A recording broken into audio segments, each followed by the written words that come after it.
السلام علیکم ورحمۃ اللہ وبرکاتہ۔ ناظرین کرام، وقف ترمیمی بل کے متعلق ایک انڈین امریکن مسلم تنظیم نے وزیر اعظم نریندر مودی سے پرزور اپیل کی ہے، جس میں ان پر زور دیا گیا ہے کہ وہ مجوزہ وقف ترمیمی بل کو واپس لے لے اور اسے امتیازی قرار دیتے ہوئے خبردار کیا ہے کہ اس سے ملک میں مزید بدامنی پھیل سکتی ہے۔ وزیر اعظم نریندر مودی کے نام ایک کھلے خط میں امریکن انڈین مسلمز ایسوسی ایشن کے ڈاکٹر ایم قطب الدین نے ہندوستان میں مسلمانوں کے خلاف بڑھتے ہوئے پولرائزیشن اور تشدد پر گہری تشویش کا اظہار کیا۔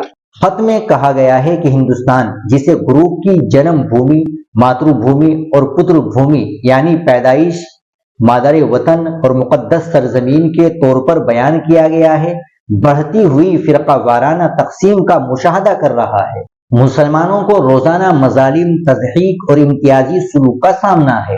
اپوزیشن جماعتوں یا مسلم نمائندوں سے مشاورت کے بغیر وقف ترمیمی بل کو پیش کرنے کے حکومت کے فیصلے پر تنقید کرتے ہوئے تنظیم نے اس اقدام کو مسلم کمیونٹی پر براہ راست حملہ قرار دیا ہے۔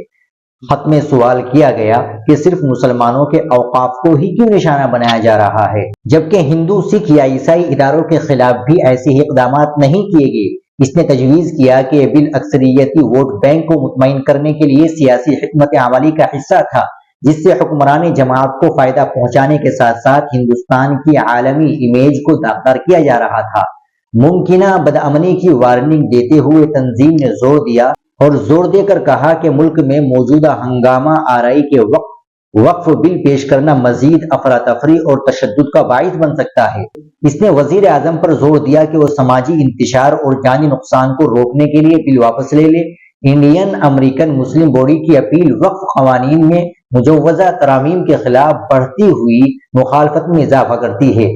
سیاسی جماعتیں اور سول سوسائٹی گروپس بھی اس کی مضمرات پر تشویش کا اظہار کر رہے ہیں۔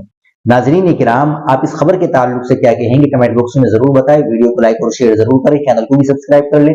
ملتے ہیں انشاءاللہ اگلی ویڈیو کے ساتھ۔ السلام علیکم ورحمۃ اللہ وبرکاتہ۔